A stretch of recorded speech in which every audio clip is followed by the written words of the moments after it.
Gel. Neyler süper. Kuluma canı tavukun merhabanlar geç. Usta geçen.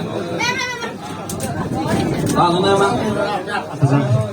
Atacan bilen köşe. Yükleme canı tavukun kuluna. Ulardan minnettarlık ederler. Tavukun davranımda şov. Dörüttümüz. Canı tavukun. Yine de silahsa toyluğunlarda.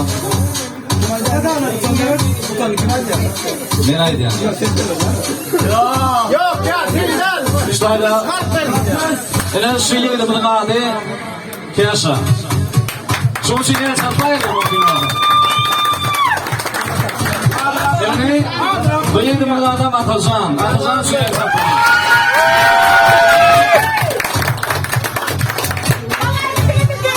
İşte hala. Neyse telefon arama havada son dört yani. Böyle bak.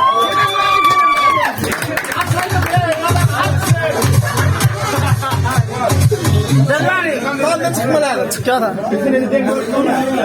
Metan edeceğiz şimdi.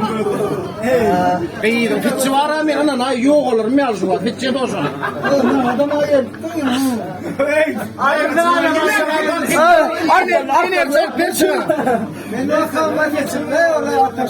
Enerji ver ayağıma gitti.